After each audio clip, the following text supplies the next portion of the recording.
Setiap manusia mengalami kegelisahan eksistensial. Hidup ini apa? Saya ngapain ya? Saya harus bagaimana? Kenapa sih saya harus kerja? Kenapa saya harus Islam? Kenapa harus Ahlus Sunnah wal Jamaah? Kenapa mereka yang beragama itu religius tapi nyebelin? Kenapa yang berilmu menyalahgunakan ilmunya? Begitu pula yang punya jabatan, harta benda. Dan pertanyaan kenapa itu begitu tidak selesai. Padahal ini yang dicemaskan oleh Albert Camus sebenarnya, oleh Camus itu loh, oleh Albert Camus itu. Sudah jalani saja daripada kamu repot-repot itu. Kalau pertama silakan, kalau mampu Anda nyari ya kan. Kalau repot, nggak usah nyari, datang ke stasiun, ikut kereta saja lebih simpel. Sampai Jakarta nanti, sampai tujuan. Datang saja ke bandara, pesan dulu tiketnya ya kan.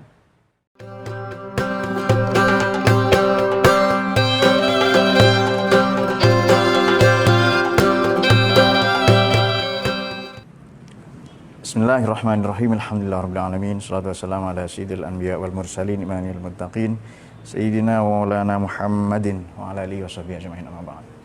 Mari kita lanjutkan kajian tafsir maudhu'i atau kajian tafsir tematik. Pada kesempatan berbahagia ini temanya adalah filsafat hidup dalam pandangan Al-Quran. Setiap orang pasti mengalami kegelisahan eksistensial. Sekurang-kurangnya kita senantiasa bertanya, hidup ini apa? Apa yang harus kita kerjakan? Adakah yang saya tempuh, yang sedang saya jalani ini bermakna untuk saya dan masa depan saya? Kemudian apakah yang harus saya canangkan untuk meraih kebahagiaan? Pertanyaan-pertanyaan itu terus mengganggu kita, berkecamuk dalam diri kita, menggelegak dalam setiap kesempatan, manakala kita jeda dari satu kegiatan, satu faktisitas, satu keadaan menuju keadaan yang lain, satu situasi menuju situasi yang lain. Baik, sehingga kelak hidup manusia ini senantiasa terpuruk, terkungkung dalam absurditas. Absurd itu apa sih? Sekurang-kurangnya kita bisa belajar dari beberapa nama, misalnya ada seorang filsuf namanya Albert Camus. Ada orang namanya ini, jangan dibaca kamus ya, Albert Camus. Dia menyatakan, at any street corner, the feeling of absurdity can strike any man in the face. Dimanapun, di sudut-sudut kota, di sudut-sudut jalan, merasa absurd, merasa gamang, merasa terombang-ambing antara harapan dan putus asa, itu bisa menampar, itu bisa meninju wajah siapapun. Jadi misalnya, fase anak-anak, fase remaja, peralihan menuju dewasa, kita kerap kali dibekap oleh pertanyaan-pertanyaan seperti tadi, pertanyaan absurd tadi itu loh. Apakah para filosof, para ilmuwan tidak memberi jawaban? Tentu memberi. Tetapi jawaban mereka hanya hebat di teori, hanya excellent di buku. Faktanya, dengan mempelajari banyaknya buku-buku, hidup kita begini-begini saja. Tidak ada yang berubah. Maka nanti akan kita lihat bagaimana kira-kira solusi, pandangan, way of life, pedoman hidup daripada Al-Quran itu sendiri.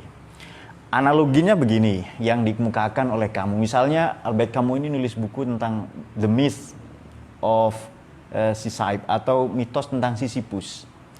Jadi ada siput ya mendorong bola yang terbuat dari logam atau batu ke puncak gunung, nanti menggelinding lagi ke bawah. Tugas kita mendorongnya lagi, menggelinding lagi, demikianlah hidup itu.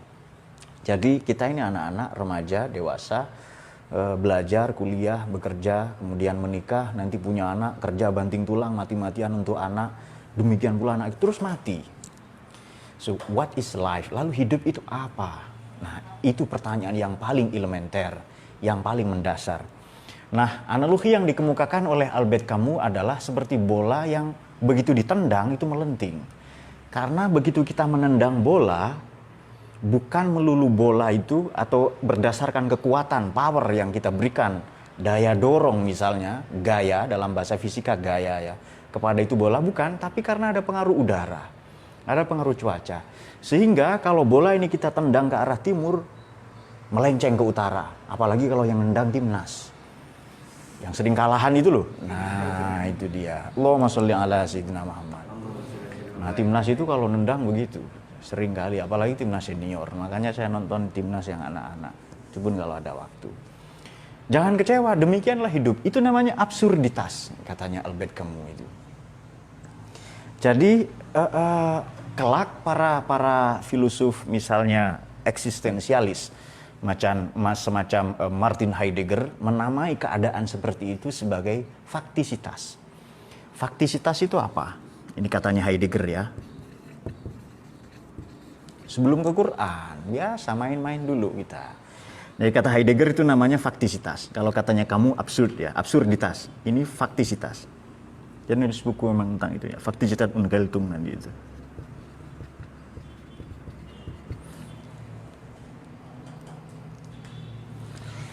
Faktisitas itu apa? Hidup kita ini, fase-fase hidup kita adalah keterlemparan, keterlanjuran kepada satu sistem, kepada satu keadaan yang sama sekali keluar dari konsepsi dan harapan-harapan kita. Itu faktisitas. Hidup itu indah di mana sih? Di mana indahnya hidup? Tentu saja di opera sabun, di sinetron, drama-drama Korea yang meskipun ada yang tobat nanti ya, pakai hijab lah misalnya. Hidup itu indah di mana? Di sinetron-sinetron azab itu saja. Jadi ada orang sedih, jalan-jalan, lalu nendang, kena semangka, lalu di semangka itu keluar ibu peri.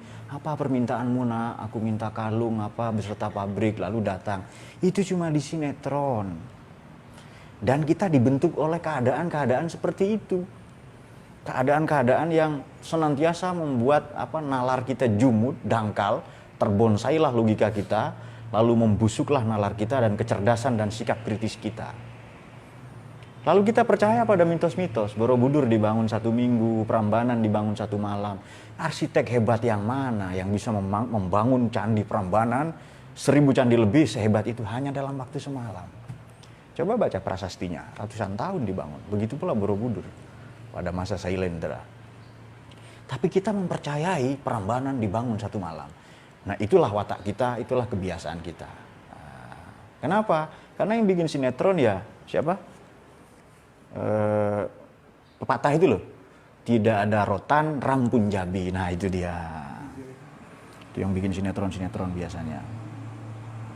Begitu pula agama. Kelak Albert Camus ini seperti para pendahulunya dari filsuf Yunani ya. Kalau di pendahulunya misalnya Friedrich Nietzsche, kemudian di pewayangan itu namanya Dursasana ada juga. Kemudian di filsafat Yunani kuno juga ada banyak sekali nama-nama yang mengkritik gereja ini, mengkritik agama. Dalam hal ini institusinya adalah gereja atau kalau dalam kita ya masjid. Jadi begini. Agama itu kan kita anggap oase, ya kan? Oase di padang pasir. Tentu saja oase kecil, padang pasir luas. Agama ini kita anggap oase, kita anggap sumber kedamaian. Apa betul itu? Coba tengok sejarah. Mari buka At-Tabari, Tarikh At-Tabari, silakan dibuka itu. Tarikh At-Tabari, Tarikh Ibnu Katsir, kemudian Tarikh Ad-Dimashq. Silakan buka tarikh-tarikh itu atau yang di sini ada Tarikh Ibnu Khaldun. Mana faktanya bahwa agama mendamaikan? Isinya agama adalah politisasi agama, orang berebut kuasa atas nama agama. Misalnya, ketika Muawiyah bin Abi Sufyan radhiyallahu anhu menjadi khalifah, dia nanya kepada bawahan-bawahannya itu, ini saya khalifah ini, ada nggak ayatnya untuk saya itu? Dia minta legitimasi Quran dan hadis. Sejak saat itu dimulailah percakapan-percakapan politik, percakapan agama dibawa ke ranah politik. Teks-teks agama, Quran, hadis dibawa ke ranah politik. Dan itu biasa, kecuali nanti setelah disudahi oleh khalifah yang kelima, yakni Umar bin Abdul Aziz. Ya. Baik, jadi isinya agama itu apa? Kita menduga agama itu baik, ya kan? Tapi faktanya mana? Faktanya mana? Faktanya adalah ada perang atas nama agama, ekspansi, eksploitasi, perbudakan, dan lain-lain. Kita kenal istilah kalau di Eropa itu 3G, ya kan? Glory, Gold, dan Gospel. Glory itu ekspansi politik, gold ekspansi ekonomi, gospel ekspansi kitab suci. Jadi segala bentuk hasrat, bahasanya Nietzsche itu der Wille zur Macht atau will to power, hasrat berkuasa manusia berusaha dicari-cari legitimasinya dari agama. Demikian pula yang baru-baru ini terjadi, tahun-tahun politik kita, apakah pilgub atau pilpres, senantiasa mencari legitimasinya di agama. Demikianlah manusia. Jadi kita harus tahu ya, mana perilaku oknum agama yang memboncengi agama tadi itu. Nah, itu kemudian kelak juga dikritik. Artinya apa? Ada jarak yang merentang, menganga antara teori yang kita pelajari di buku-buku ini dengan apa yang kita dapati dalam kehidupan nyata. Bisa kita lihat begini, kita menganggap ilmu-ilmu itu baik, kemudian orang-orang terdidik, kemudian orang-orang terpelajar, para sarjana itu keren misalnya. Tapi faktanya bagaimana? Justru mereka yang berpengetahuanlah yang menyalahgunakan pengetahuan yang mereka miliki, yang menyalahgunakan kuasa yang mereka punya, kemudian yang abuse ya, yang menyalahgunakan kuasa, jabatan, harta benda maupun sehingga kelak ada orang juga yang mengatakan dari Perancis, misalnya Foucault ya, bahwa knowledge is power. Pengetahuan adalah kekuatan, orang yang berilmu punya kekuatan, itu kemudian bergeser. Orang yang punya kuasa lah yang bisa menggiring kesadaran kita, persepsi pendapat kita. Nanti ada seorang Amerika yang anti-Amerika, orang Yahudi yang anti-Yahudi, namanya Avram Noam Chomsky, dalam bukunya Manufacturing Consent, dia mengatakan demikian juga. Konsentrasi kita, maka manufacturing consent dipelesetkan menjadi manufacturing content. Kesadaran kita, persepsi kita, pendapat dan opini kita diarahkan sedemikian rupa oleh media sehingga kita membeli produk tertentu, belajar di sekolah tertentu, di alma mater tertentu, mengikuti ustadz atau penceramah-penceramah tertentu meskipun kita tahu kualitasnya bagaimana. Jadi demikianlah hidup itu. Maka hidup manusia terus terpuruk dalam absurditas maupun faktisitas. Serba nggak jelas. Saya kok begini ya, saya kok begini. Nah, itu dia. Maka absurd itu apa? Katanya kamu itu begini, absurditas adalah, saya terjemahkan saja ya, adalah konfrontasi antara dunia yang irasional, konfrontasi pertentangan ya, muqabalah bahasa Arabnya, konfrontasi antara dunia yang irasional dengan kerinduan yang hebat. Rindu akan apa? Rindu akan kejelasan untuk meraih makna hidup ini, dan gemanya, gemuruhnya terus berkecamuk di dalam dada manusia. Jadi walhasil begini, antara harapan dan kenyataan seringkali bertolak belakang, konfrontir, ada benturan-benturan terus. Kita mengenal misalnya guru itu baik, betul kan ya? Betul ya, guru itu baik ya. Faktanya ada guru cabul nanti. Bukan hanya dukun, ada guru cabul juga.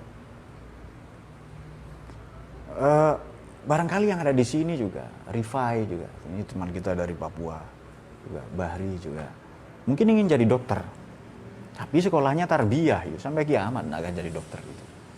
Itu apa yang ada di harapan, apa yang ada ini berbeda sama sekali. Nah, rekan-rekan sekalian, baik itu kira-kira.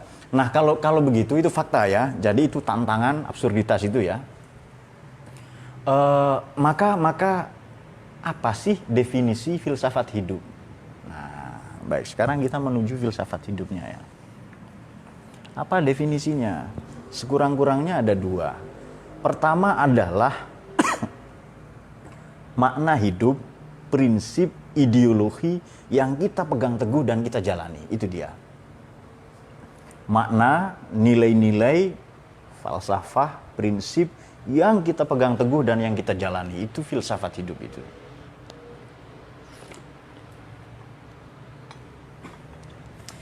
Jadi manusia ini menjalani hidup berdasarkan prinsip yang dia pegang teguh.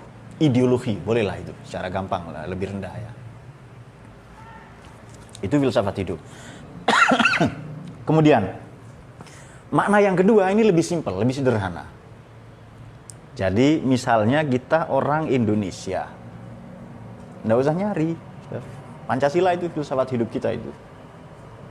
Kalau yang tadi lebih kita harus mencari ya, nyari, kita temukan, kita pegang teguh. Kalau untuk kita, nggak usah kita cari. Oh saya Muslim, ya sudah Quran hadis itu falsafah hidup saya, prinsip hidup saya.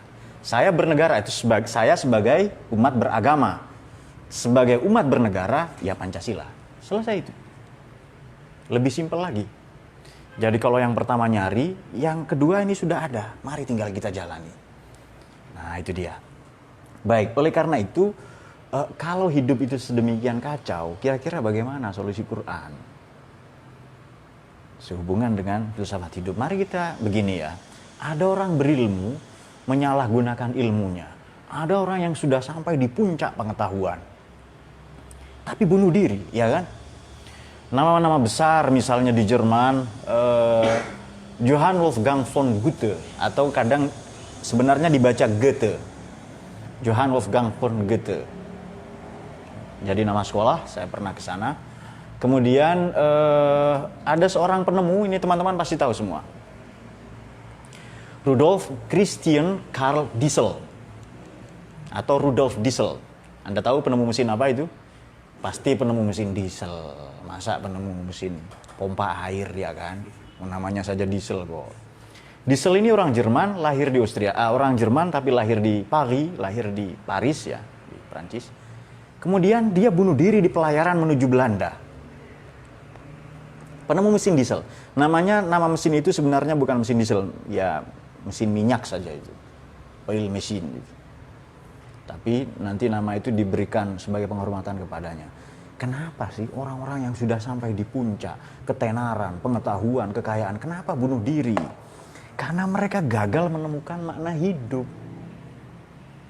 Nah itu dia. Dan saya bisa sebutkan banyak sekali nama-nama orang yang demikian. Baik. Tadi definisi sudah ya, takrif sudah, kemudian tantangan sudah. Absurditas tadi itu, sekarang solusi ya. Makna hidup atau filsafat hidup. Setiap manusia mengalami kegelisahan eksistensial. Hidup ini apa? Saya ngapain ya? Saya harus bagaimana? Kenapa sih saya harus kerja? Kenapa saya harus Islam? Kenapa harus Ahlus Sunnah wal Jamaah? Kenapa mereka yang beragama itu religius tapi nyebelin? Kenapa yang berilmu menyalahgunakan ilmunya? Begitu pula yang punya jabatan, harta benda. Dan pertanyaan kenapa itu begitu tidak selesai. Padahal ini yang dicemaskan oleh Albert Camus sebenarnya. Oleh Camus itu loh, oleh Albert Camus itu. Sudah jalani saja daripada kamu repot-repot itu. Kalau pertama silakan, kalau mampu Anda nyari ya kan. Kalau repot, nggak usah nyari, datang ke stasiun.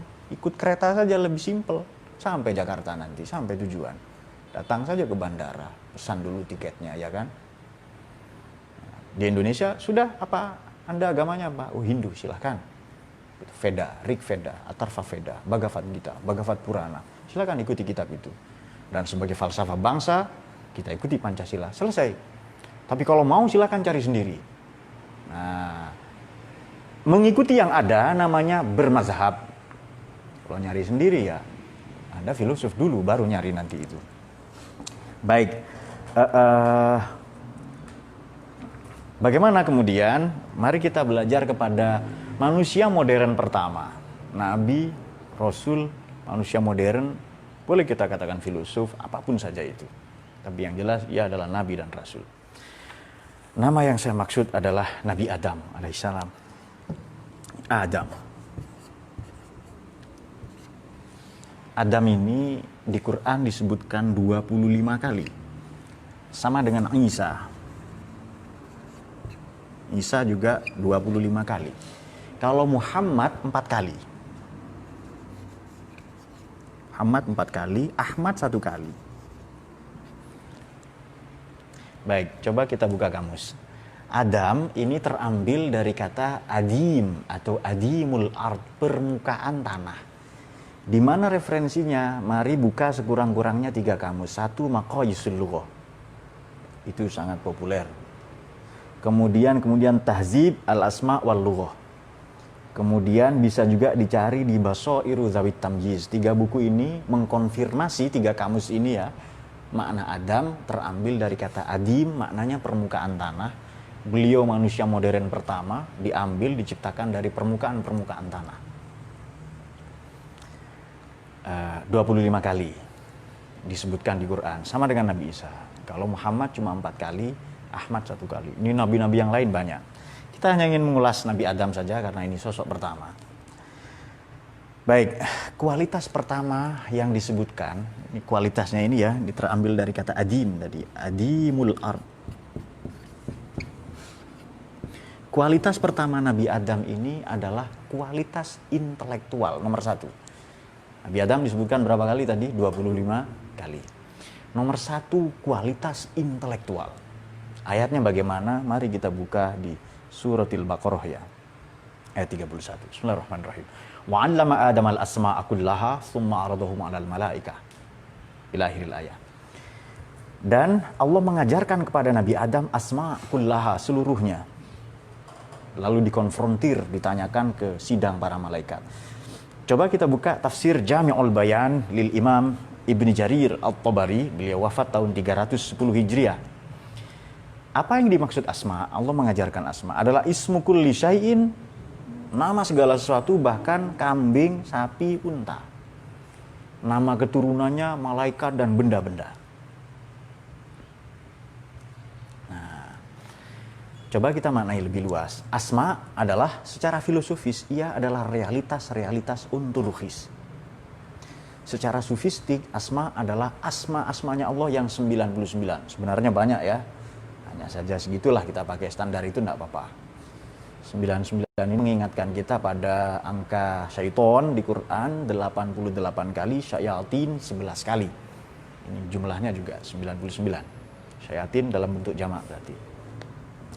Baik, kalau Allah mengajarkan asma, nama-namanya, nilai-nilainya yang universal,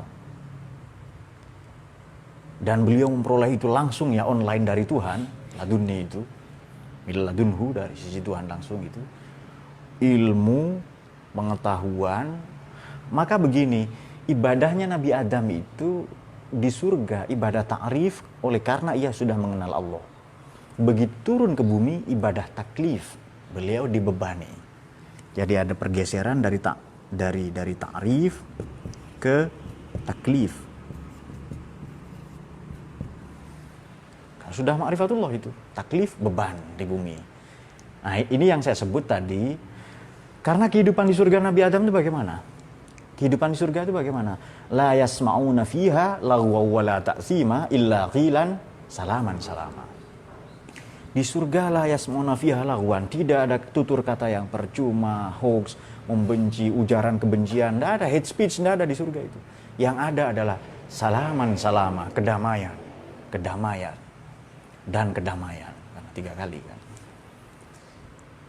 Begitu turun ke bumi apa? Nah, beliau ditolak oleh anaknya sendiri, dicaci maki dan lain-lain. Ya kan? Jadi demikianlah absurditas itu berlangsung di jagat bumi ini. Makanya beliau diciptakan oleh Allah dari adimul ard, permukaan tanah yang ada di bumi. Kenapa? Karena beliau dijadikan, dirancang menjadi pemimpin di bumi nanti. Jadi itu tugas manusia turun ke bumi itu sebenarnya bukan sholat, bukan. Memakmurkan bumi tidak bisa dengan sholat. Jadi memakmurkan bumi bagaimana? Bisa nggak dengan sholat, zakat, puasa, haji? Nggak bisa. Ya harus dengan membangun, menanam, bertani. Maka Nabi Adam petani pertama kali. Membajak sawah dengan sapi lembu berwarna merah. Terus ngapain sholat? Kan kita diciptakan tujuan hidup untuk ibadah ya kan? Ibadah itu luas. Ibadah ritual sempit, di luar itu ibadah lebih luas. Kesalehan personal, pribadi sempit, kesalehan sosial jauh lebih luas. Memaknainya begini. Kalau kita merancang pembangunan, ekonomi, pendidikan, politik, kebudayaan, membangun bangsa dan negara, jangan keluar dari nilai-nilai sholat. Jadi sholat itu baru fungsinya nanti tanha anil fahsya'i wal munkar, baru ada, baru bisa itu. Jadi memantulkan nilai-nilai sholat tadi, memancar tularkan, menyebarluaskan nilai yang ada dalam sholat di luar sholat. Nah itu dia. Jadi kalau Nabi Adam sudah memiliki nilai-nilai universal, diajarkan asma-asmanya Allah ya, nilai-nilai itu ya tinggal diterapkan saja di bumi. Makanya orang itu galau kalau tidak kenal Tuhan. Sangat galau. Makanya banyak ateis, banyak dan sebagainya. Karena dia tidak kenal Tuhan. Kita diingatkan oleh Allah, ayo renungi penciptaan langit dan bumi, ya kan? Allazina yadhkurunallaha qiyaman wa qu'udan wa 'ala junubihim wa yatafakkaruna fi khalqis samawati wal ardi rabbana ma khalaqta hadza batila. Mereka merenungi penciptaan langit dan bumi, tidak merenungkan bumi dan langit ya, tidak. Merenungi fi khalqi. Merenungi penciptaan maknanya Pak, supaya kita tidak keluar dari teori penciptaan. Kalau bumi dan langit ciptaan tidak ada lizatihi dengan sendirinya, diciptakan oleh yang maujud, yang bahasa tauhid disebut wajibul wujud ya, atau zat yang niscaya ada, wajib ada, misalnya dalam teologi, dalam ilmu kalam. Kalau kita tahu bahwa langit bumi ciptaan, maka meniscayakan penciptaan nanti Allah itu sendiri. Kualitas Nabi Adam pertama, belajar. Jadi filsafat hidup itu nomor satu apa? Belajar. Paham ya? Bikin saja urutan filsafat hidup ini. Baik, kita belajar filsafat hidup. Nomor satu, belajar. Baqarah 31. Nomor dua, mengajar. Baqarah 33. Ayatnya mana? Qala ya Adamu ambihum bi asma'ihim. Allah berfirman pada Nabi Adam, ayo kamu ajarkan. Dari kata naba, nabi orang yang membawa naba. Maka ayatnya bagaimana itu? Amma yatasa'alun anin naba'il allazi hum fihi amma yatasa'alun. Perihal apakah mereka berdebat, berselisih pendapat? Anin naba'il azim, tentang peristiwa agung. Allazi hum fihi mukhtalifun, yang mereka bersilang sengkarut, berbeda pendapat. Nah, itu dia. Jadi kualitas kedua itu bagaimana? Adalah mengajar. Mari kita membuka Al-Jami' li Ahkamil Quran lil Imam Al-Qurtubi. Imam Qurtubi ini wafat 671. Barusan kita membuka tafsir At-Tabari. Sekarang pada kualitas yang kedua atau filsafat hidup kedua, mengajar adalah kita akan mengacu kepada Al-Jami' li Ahkamil Quran Imam Qurtubi. Pada redaksi ya Adamu ambihum bi asma'ihim. Ayo Adam, ajarlah, didiklah malaikat. Jadi guru bagi para malaikat adalah justru manusia. Kita ini orang hebat. Justru kita ini guru bagi para malaikat. Bukan malaikat iliyin ya, malaikat yang standar lah itu. Nomor satu ada 5 maknanya, fihi khamsu masail, dari ambihum. Kata Imam Al-Qurtubi. Pertama, amarallahu ayyu'alimahum bi asma'ihim ba'da an a'radahum 'alal malaikah. Allah meminta Nabi Adam ini mengajar, menyampaikan asma-asma, nama-nama, realitas-realitas ontologis. Kalau sudah ada realitas ontologis, kelak kita akan berpikir mengenai epistemologinya dan aksiologinya, manfaatnya, nilainya apa. Itu dia. Itu yang paling penting. Yang kedua, innal malaika. Yang kedua adalah dalilun ala fadlil ilm. Ini kata Imam Qurtubi ya. Jadi redaksi ambihum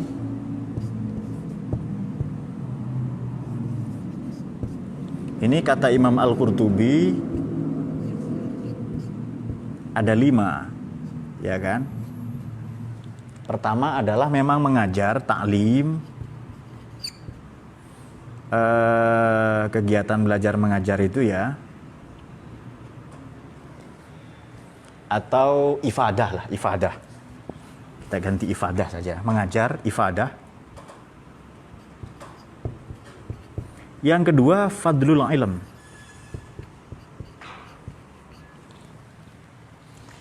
Dalilun ala fadlil ilmi. Buktinya apa? Ada hadis Nabi bunyinya begini, innal malaikata fa innal malaikata la tad'u ajnihataha ridon li talibil ilmi, rawahu Abu Dawud.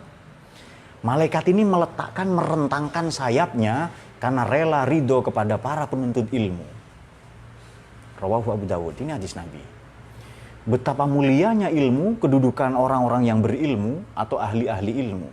Sampai-sampai kelak yang paling takut, paling dekat kepada Tuhan adalah orang-orang yang alim.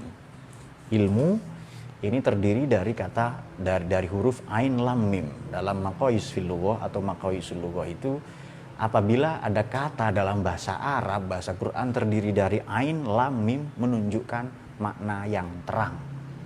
Alam itu terang, ilmu benderang, alim orang yang terang atau benderang pengetahuannya. Alamah ciri-ciri yang terang. Alamah terang sekali kealimannya. Jadi ain dan ain lam dan mim itu loh. Jelas atau terang.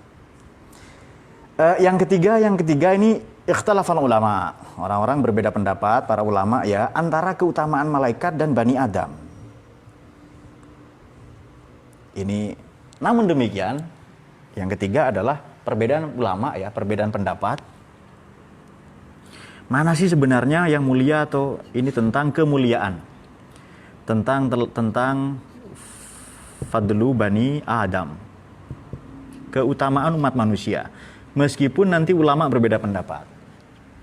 Ini maksudnya apa? Kan nanti ada jalan tengah bahwa ini yang dimaksud Nabi Adam mengajar itu bukan pada malaikat-malaikat utama, Jibril, Mikail yang alaihissalam. Bukan itu, tapi malaikat-malaikat yang bawah.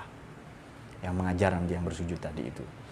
Baik, apalagi yang keempat kata Imam Al-Qurtubi adalah dalilun ala anna hadan la ya'lamu minal ghaibi illa a'lamahullahu kal anbiya. Bukti bahwa pengetahuan tentang yang gaib, ilmu ghaib, tidak ada yang tahu kecuali Allah dan atau Allah mengajarkannya kepada siapapun yang dikehendaki. Kal anbiya, seperti para nabi. Dalilun ala anna hadan la ya'lamu minal ghaib. Tidak seorang pun tahu tentang yang gaib itu. Illa ma a'lamahullahu kal anbiya.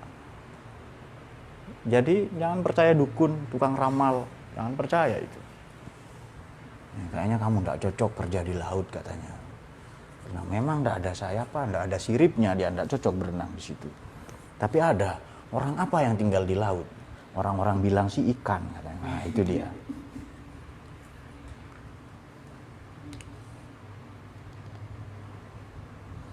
Nah, itu dia. Jadi kita tidak boleh mempercaya apapun dan siapapun kecuali memang ada orang-orang tertentu yang diajarkan oleh Allah ya, para nabi, para rasul ya.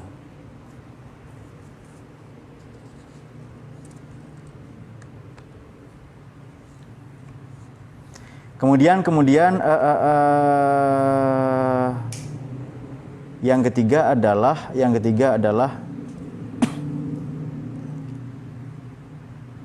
penduduk bumi ini kelak akan dimuliakan. Jadi filsafat hidup ini orang mencapai kemuliaan. Yang kedua ya, yang ketiga adalah mulia karena bermanfaat.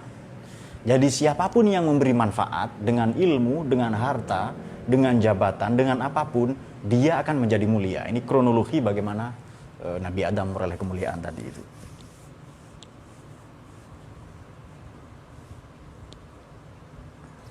Ayatnya bagaimana? Wa idh qulna lil malaikati isjudu li adama fasajadu illa iblis. Baqarah 34. Kemudian bayangkan para malaikat ini apa sih? Simbol orang-orang yang tidak berdosa.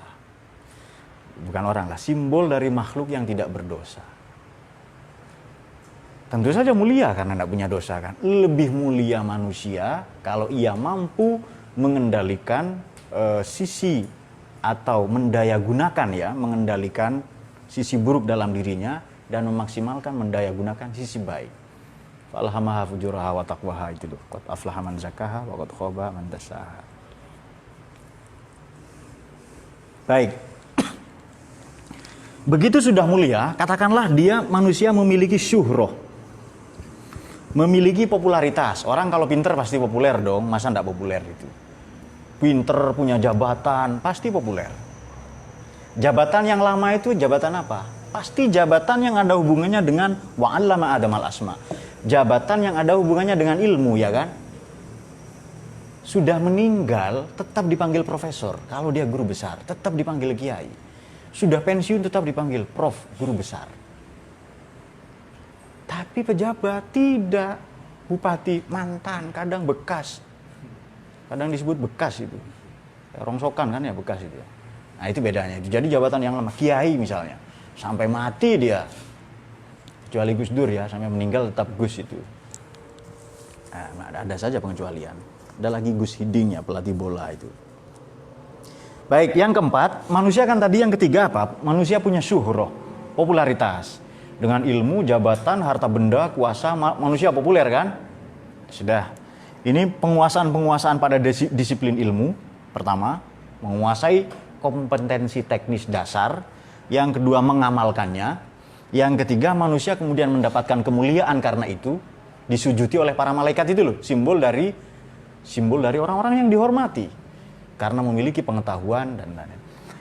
Sudah populer, kemudian biasanya orang kalau sudah populer itu anti kritik, teledor, tidak mau dikritik gitu. Kamu siapa yang ngeritik saya? Sana baca Yasin itu loh. Yasin saja ndak hafal mau mengkritik kiai ya kan misalnya itu. Nah,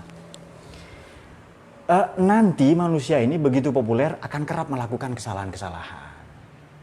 Ada orang, masa kiai ya, saya kan sudah dipanggil ustadz ini. Oh istri saya satu ya, lalu apalah sebaiknya itu ya kan.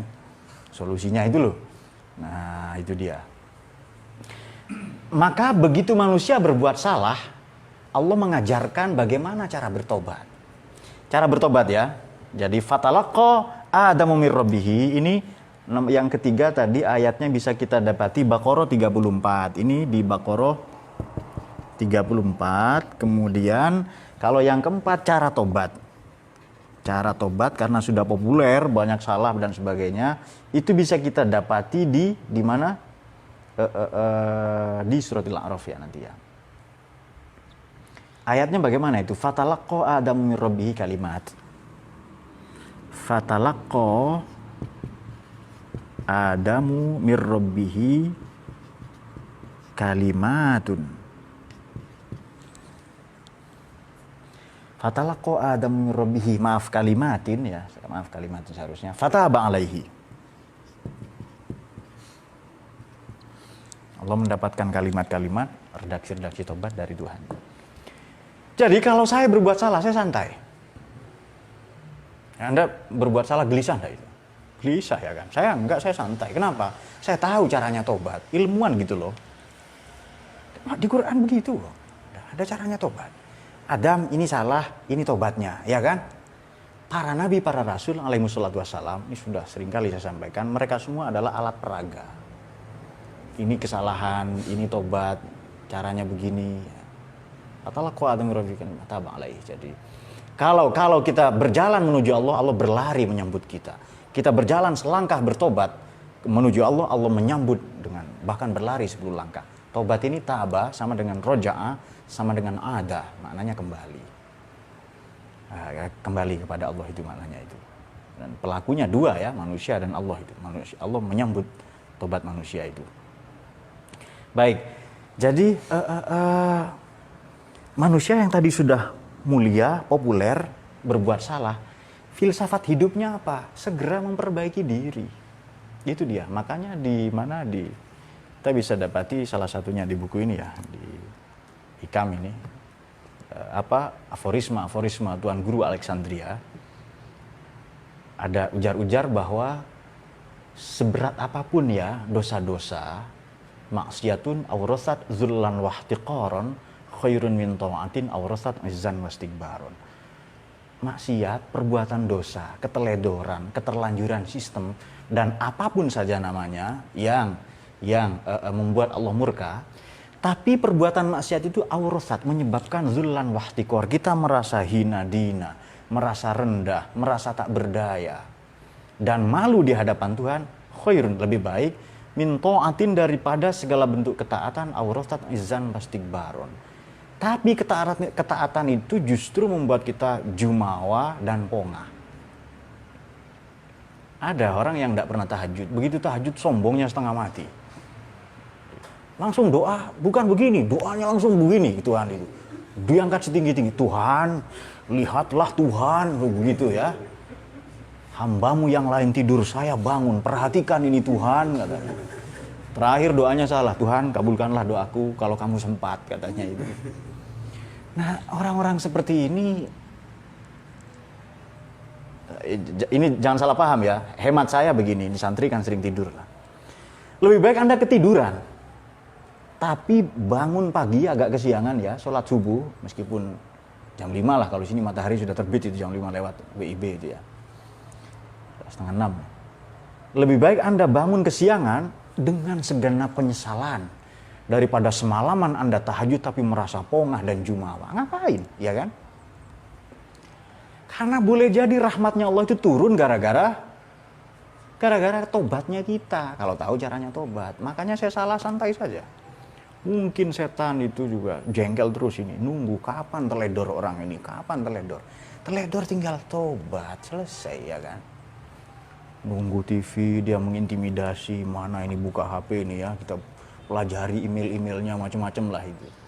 Saya santai saja karena saya tahu caranya tobat itu. Namanya juga ilmuwan ya kan.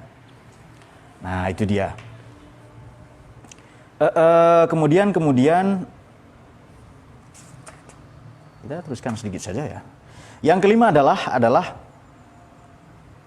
ada redaksi begini, ya bani Adam khudhu zinatakum inda kulli masjidin. Kemudian wa kulu washrabu wa la tusrifu. Yang kelima, filsafat hidup itu tobat tadi ya. Kemudian yang kelima adalah jangan konsumtif, jangan berlebihan. Nah, ini dia, wa la tusrifu. Kenapa? Karena cinta yang berlebihan, mengidolakan tokoh, misalnya tokoh agama, tokoh masyarakat atau apa saja, itu sangat berbahaya. Kultus individu sangat berbahaya, maka Nabi melarang itu. Kamu jangan mengkultuskan saya, la tusayyiduni. Kalian jangan mengkultuskan saya karena kultus individu itu sangat berbahaya. Ayat ini juga dalam A'raf 31 ini ada pesan untuk tidak konsumtif.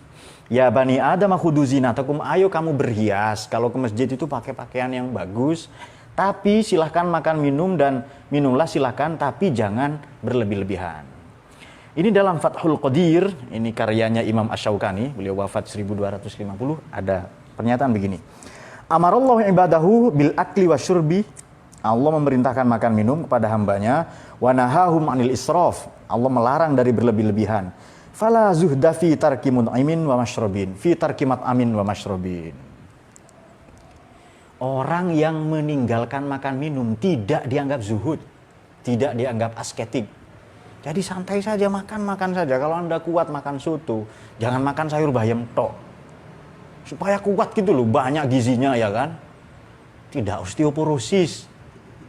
Supaya kuat, makan yang sesekali tubuh ini dimanja ya kan. Nah itu dia. Jangan angan-angannya tok, hayalannya. Saya pacaran Pak dengan yang tinggi, yang tahan banting, itu tower namanya. Dan cor tahan bantingnya. Putih itu Pak, pahanya putih Pak, pahanya sapi. Nah, jangan apa ya, tulul amal, angan-angannya tok itu, lamunannya tok yang dipelihara, jangan itu. Nah, tubuh ini juga sesekali perlu dimanja, selama tidak berlebihan. Nah itu dia. Berlebihan itu dua, bukan hanya dalam makanan, itu sudah wajar ya. Dalam makanan, pakaian biasa. Ini orang yang kadang salah. Berlebihan dalam ibadah, nah jangan sampai. Basuh tangan 3 kali, dia 4 kali, 5 kali. Jadi supaya nampak sujud saya Pak, saya datang ke bengkel ketok jidat, saya kasih hitam 5 misalnya. Atau kalau dia jadi imam atau jadi makmum, suaranya sering nakut-nakutin orang, pura-pura husuk itu loh. Saya sering itu kalau sholat di mana-mana, ada orang yang di pinggir kita suaranya nakut-nakutin kita. Ar-Rahman, itu kan takut gitu loh. Apa ini? Hihihi kah sampai begitu kan? Nah, kalau Anda enggak paham makna Quran, enggak usah pura-pura husuk, enggak usah gitu. Santai saja. Tuhan itu pengertian, tahu hati kita, alimum bidati sudur itu. Ini hatinya bagaimana? Enggak usah repot, santai. Salah tinggal tobat ya kan? Nah, jadi Tuhan itu sangat sederhana, sangat manusiawi, keren banget lah itu pengertian pada kita. Yang repot itu kita. Ini baca Quran nggak bener ini, neraka kamu ya. Tuhan bukan tidak melihat itu Allah itu. Sudah pokoknya sudah husuk lah ya. Kamu tidak menduakan, gitu. Selesai itu.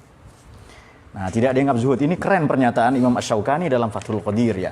Lantas yang keenam adalah Allah menganugerahi manusia dengan teknologi di darat dan di laut. Nah, tadi sudah ya, yang keempat itu, yang kelima adalah cara tobat, yang kelima adalah boleh religius tapi jangan nyebelin. Yang kelima ini cara tobat. Kemudian sekarang adalah teknologi. Kita harus menguasai teknologi. Ayatnya mana? Walaqad karramna bani Adam wa hamalnahum fil barri wal bahri warzaqnahum minat thayyibat wa faddalna ala katsirin mimman khalaqna tafdila. Al-Isra ayat 70. Al-ayah au kama qala. Mari kita membuka tafsir Al-Mawardi. Imam Mawardi ini wafat tahun 450. Ini supaya kita tidak ngaji hanya satu tafsir, banyak sekali ini. Tujuannya apa? Supaya kita terbiasa beda pendapat. Dan orang beda pendapat itu keren. Tidak usah memutlakan satu pendapat. Pendapat saya paling keren, jangan. Laqad karramna, walaqad karramna. Sungguh Allah telah memuliakan Bani Adam. Allah memuliakan kan? Kafir, Kristen, Yahudi, silahkan semua dimuliakan. Majusi, Konfusius, Konghucu, apalagi tahu agamanya, Bahai, Syiah, silahkan apa saja itu. Allah muliakan semua. Wa hamalnahum fil barri wal bahri warzaqnahum minat thayyibat. Allah ngasih kemudahan di laut dan di darat. Di darat dan di laut. Karramna Bani Adam, kata Imam Mawardi, fihi sab'atu aujuh. Ada 7 perspektif. Kenapa sih manusia itu mulia? Nomor 1 karena in'am, karena dikasih nikmat. Makanannya yang baik-baik. Yang kita makan kan bukan cor, koral, skrup, paku payung, kan bukan itu kan. Bukan besi. Meskipun ada orang yang korupsi besi, korupsi cor, ya kan? Korupsi paku payung itu. Ada nggak itu korupsi semen itu? Oh, berarti dia bukan karomna Bani Adam karena makanannya cor koral, ya kan? Dan apa bala tentaranya Nabi Sulaiman di Quran itu bagaimana? Nabi Sulaiman punya bala tentara syayatin, ya, bangsa jin yang ghawas wabanna, para penyelam dan para ahli bangunan. Nah, mungkin para penyelam ini maknanya orang yang mengeksplorasi laut, lepas pantai, mengambil sumber-sumber daya mineral, minyak, nikel, timah, dan sebagainya. Dan banna, tukang-tukang bangunan, ahli bangunan. Pimpinan proyek pembangunan tol, mana dia? Dikorupsi misalnya. Nah, itu adalah syayatin, banna ya. Yang kedua, manusia itu mulia, kenapa? Karena yatanawaluna, mereka memperoleh minat ta'am wasyarab, memperoleh kemudahan makanan minum itu biaidihim, dengan tangan mereka, wa ghairihim bifamihi. Selain manusia makan langsung dengan mulut, manusia dengan tangan. Manusia diberi kemudahan dalam mengakses makanan. Ya kan? Coba mulut Anda hanya sebesar lubang pensil. Anda makan dengan sedotan tok, ya kan? Jadi kalau mau makan sedotan begini, kan sulit sekali. Allah memudahkan. Konstruksi mulut, ada gigi. Seandainya Anda nggak punya gigi, kemana-mana bawa mesin penumbuk, ya kan? Tumbuk, makan, ya kan? Nah, betapa Allah memudahkan, karomna itu kita. Apa yang kita konsumsi, yang kita kerjakan, mudah banget itu. Ini dalam tafsir Imam Al-Mawardi. Kemudian kita juga dimuliakan oleh Allah karena uqulan wa tamyizan. Kita berakal, itu mulia. Dan tamyiz, mampu membedakan. Yang ketiga, berikutnya adalah yang kelima, kita khairul ummah. Kita sebaik-baik bangsa. Dari kalangan binatang, malaikat, kitalah yang terbaik bangsa manusia ini. Apalagi setan. Yang keenam kita dimuliakan oleh Allah adalah karomna. Yang kelima, karomna bil amri wan nahi. Amar ma'ruf nahi mungkar hanya berlaku untuk kita.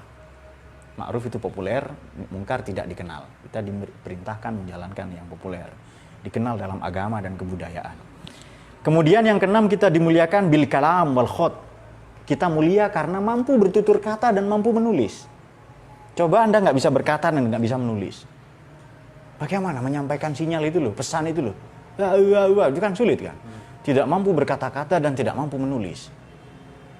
Bagaimana untuk mengungkapkan misalnya te amo, wa aini, ikhlibdi, ya kan? I love you sudah kampungan, bahasa yang lain gitu, keren-keren dikit lah itu.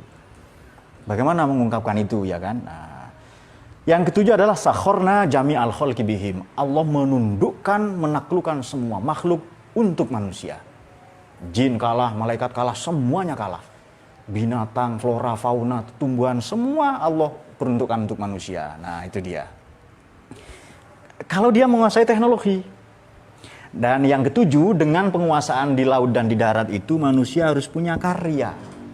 Karya terhebat manusia, sebagaimana mau kita baca dalam A'raf 26, ya bani adama qad anzalna alaikum libasa yuwari sawatikum warisha walibasut taqwa zalika khair. Itu karyanya.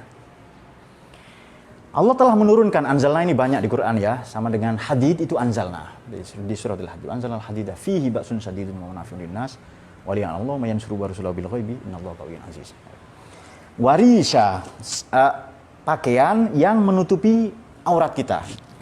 Ini dalam tafsir Ibnu Abi Zamnin, wafat 399, maknanya warisha adalah al-mata wal mal. Mata ini maknanya properti, dan mal dan harta benda, sumber-sumber daya. Kemudian libasut taqwa dzalika khair. Kita diminta untuk memproduksi tekstil, pakaian-pakaian kreatif, produktif. Tapi pakaian takwa itu jauh lebih baik. Dalam surat A'raf 26. Ini berkarya ya. Apa yang dimaksud libasut taqwa? Mari kita buka tafsir Ibnu Atiyah, wafat 576 Hijriah.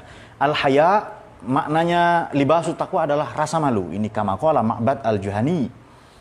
Al-Juhani. Kemudian amalus solih, amal baik ya, amal saleh, kesalehan personal dan sosial, kama qala Ibnu Abbas radhiyallahu an. Kemudian khasyatullah kama qala Urwah bin Al-Zubair. Urwah bin Az-Zubair mengatakan itu khasyatullah. Jadi filsafat hidup manusia itu supaya tidak galau, tidak terpuruk dalam faktisitas tadi maupun absurditas seperti dikemukakan Camus dan Heidegger maupun juga Henri Bergson tadi. Nomor satu, filsafat hidup kita adalah belajar. Karena kualitas Nabi Adam yang disebutkan 25 kali di Quran, nomor satu belajar, yang kedua mengajar bermanfaat untuk banyak orang, yang ketiga dengan itu menjadi mulia, yang keempat kalau teledor nanti bertobat, caranya ada, yang keempat boleh religius tapi tidak nyebelin, jangan konsumtif, yang kelima, kemudian yang keenam menguasai teknologi, dan yang ketujuh dengan berkarya. Kalau kita menguasai ini, santai hidup itu. Jadi tidak ada orang bunuh diri misalnya, bunuh diri. Seperti kita kemukakan Diesel tadi, Rudolf Diesel ya. Rudolf Christian Mark Diesel itu. Kemudian Johann Wolfgang von Goethe dan nama-nama lagi yang hebat. Yang berada di puncak pengetahuan, puncak popularitas, tapi justru bunuh diri. Jadi filsafat manusia, filsafat hidup itu. Tujuan hidupnya ibadah, filsafat hidupnya adalah belajar sampai tuntas, mengajar bermanfaat, kemudian mulia, mengurus masjid dan sebagainya, bertobat, religius tapi jangan nyebelin, tidak konsumtif, menguasai teknologi dan karya-karya. Kalau bisa dan kita punya legacy, maka selesai hidup ini. Tidak ada persoalan. Inilah filsafat hidup kita. Jadi kalau manusia ditanya begini, kan tadi manusia kan bingung dengan tujuan hidupnya. Manusia memiliki kegelisahan eksistensial. Saya ini siapa? Mau ngapain? Kenapa harus begini? Kenapa hidup begini saja? Apa manfaatnya? Kamu memberi analogi bola yang ditendang melenting itu, ditendang ke timur, melentingnya ke selatan, seperti timnas kalau nendang itu loh yang kalahan itu. Kemudian kalau begitu hidup ini apa? Apa maknanya? Hidup ini jangan-jangan tidak ada gunanya. Orang yang terpuruk di sini nanti terjebak pada aliran namanya nihilisme. Dah hidup ini tidak ada gunanya lah, nihilistik. Tapi kita tidak. Allah mengajarkan kita bagaimana? Allah mengajarkan kita untuk senantiasa optimistik. Kita berharap al-muslim, jadi al-mu'min baina hasanatain. Kita berada di antara dua kebaikan dan makhofatain, dan dua kekhawatiran. Jadi orang-orang beriman itu berada dalam dua kebaikan yang telah kita lakukan dan kebaikan yang hendak kita lakukan. Jadi kalau kita mati sekarang, kita baru saja ngaji. Dan itu filsafat hidup kita. Dan kita mau menunggu sholat maghrib. Kebaikan berikutnya. Atau kita berada di antara dua kecemasan. Cemas, khawatir amal kita membuat kita jumawa, sombong, menjerumuskan kita ke neraka. Atau amal-amal yang akan datang. Yang boleh jadi sama buruknya dengan amal-amal yang telah kita perbuat. Namun demikian kita tetap optimis. Kalau salah, ada cara tobatnya, ya kan? Nah, oleh karena itu filsafat hidup yang diajarkan Quran justru mencela perilaku-perilaku bunuh diri. Bagaimana kan? Ayatnya Bismillahirrahmanirrahim. Man qatala nafsan bighairi nafsin aw fasadin fil ardi faka'annama qatalan nasa jami'a wa man ahyaha faka'annama ahyan nasa jami'a. Orang yang bunuh diri, membunuh bukan karena kisos ya, bunuh diri atau membunuh satu orang, faka'annama ahyan nasa jami'a. Dia seolah-olah membunuh seluruh penduduk bumi. Mungkin satu mati, generasinya mungkin anak yang hebat nanti. Pun kalau memberi kehidupan pada satu orang sama dengan menghidupkan penduduk bumi seluruhnya. Jadi ini ajaran untuk kita produktif, untuk kita tidak ongkang-ongkang kaki, bermalas-malasan. Kita punya tujuan hidup yang jelas gitu ya. Nah itu saja, semoga kita semua dicahayai oleh Quran. Semoga Quran menjadi gaya hidup kita, menjadi falsafah hidup kita. Tadi catatan yang tidak kalah penting, kalau bisa silahkan cari sendiri. Kalau tidak bisa, falsafah yang sudah ada dalam beragama Quran hadis misalnya, dan turunan-turunannya ijma' qiyas, pendapatnya para ulama, karya-karya kreatif mereka, karena kembali ke Quran berarti kembali pada fikih, pada tauhid, pada tasawuf, pada tafsir ya, pada tafsir-tafsir. Kemudian dalam bernegara, falsafah hidup kita adalah Pancasila. Selesai. Kita pakai dua itu. Bismillahirrahmanirrahim. Allahumma arhamna bil Quran waj'alhu lana wa nuran wa hudan wa rahmah. Allahumma zakirna minhu ma nasina wa 'allimna jahilna warzuqna tilawatahu ana al-laili wa atrafan nahar ya rabbal alamin. Allahumma fiqil aqwamit thoriq. Wassalamualaikum warahmatullahi wabarakatuh.